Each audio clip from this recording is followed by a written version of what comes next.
Hi everyone, it's Alison with the Pampered Chef. I am so excited to talk to you today about our newest collection, garden tools. So, how many of you out there already garden? And how many of you are kind of wondering why the Pampered Chef has gardening tools now? That's okay. I promise that I'm going to explain it and it will make perfect sense. I worked in a nursery for almost 8 years and I still garden all the time with my family. I've used many different tools by many different brands, and I can tell you that the Pampered Chef tools are amazing. They thought of everything. Did you know that 1 in 3 American families garden to some capacity? So maybe you live in a house with a big backyard and a nice vegetable garden. Or maybe you live in an apartment building and you have a small terrace with some potted plants. Or maybe you live in a condo and you have some window boxes that you tend to. It's all still gardening, and the Pampered Chef tools are going to make things so much easier for you. The Pampered Chef already sells things like the Herb Keeper, the Herb Infuser, the Tea Infuser, and other products that utilize fresh crops. So why not have tools that help you care for those live goods outside, just like the same high quality tools that you already expect from the Pampered Chef inside when you go to cook them. But let's get started talking about the tools. This is a cultivator that I got at a nursery last year. It has a metal handle, it has a metal top with a plastic handle, and the metal goes from here to about here, and it's very lightweight. This is our cultivator. Take a look at the size difference. Now take a look at those handles. Ours has a rubberized grip and spots for your fingers so that you're always going to be comfortable holding it. Plus, our tools, all of them, just like our cutlery collection, have a full tang. So the metal goes from the front to the back. So the weight is a little heavier, but because it's evenly distributed, it's going to be really easy for you to work with. Also, take a look at the tines. You can see that ours go back. So when you're digging in the grass and you're trying to take out roots, it'll be much easier for you to dig those things up than if you were using this one. Here are our pruning shears. These are fantastic.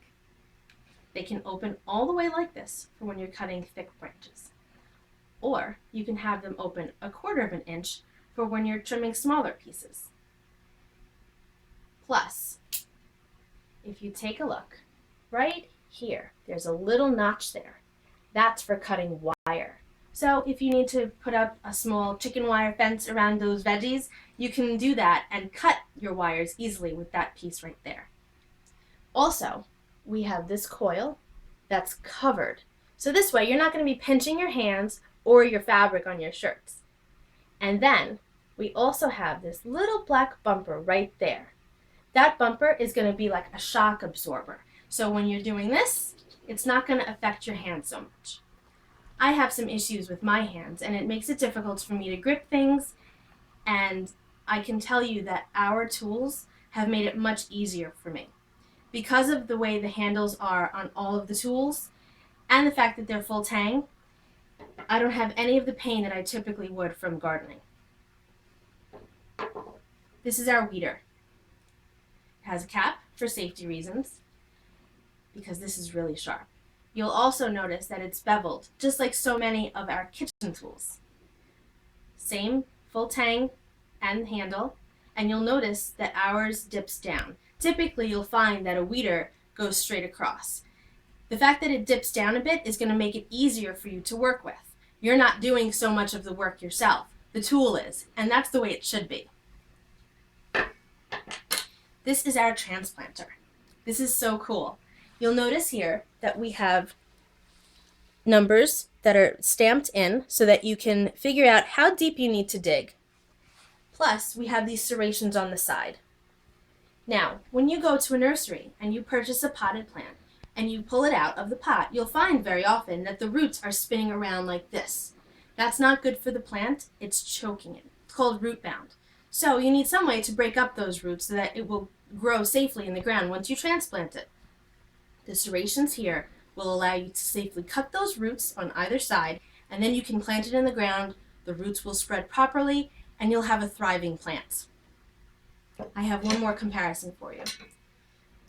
This is a trowel that I got at the same nursery that I had gotten that first little yellow cultivator. It's not a full tang. The metal only goes to about here, where this piece is just kind of pinched in. If I were to be digging and I hit a rock, this is probably going to pop right off. It has a lightweight back and a squishy foam handle. The weight of this is not evenly distributed. However, ours of course is. Now take a look at the cups. You're going to be able to dig out so much more dirt with our cup than this one. Also, once again, we have the numbers stamped all the way up. So if I'm planting, say, tulip bulbs, and I need to go 3 inches into the soil, I just go down to the 3. And if I want to plant them 4 inches apart, I'll lay my tool down, go over to the 4, and I know where to plant my next bulb. Makes it nice and simple. Gardening is a wonderful hobby for people of all ages. It's wonderful for kids to learn. It's great to be outside in the sun. It'll help you save money on groceries. You'll know that you won't have pesticides on those plants of yours. And it's just a great way to bring the family together. And really, that's what the Pampered Chef is all about, bringing the family together. So I do hope that you'll start gardening yourself if you don't already, and I especially hope that you'll be using the Pampered Chef's garden tools. Thanks so much for watching. Have a great day.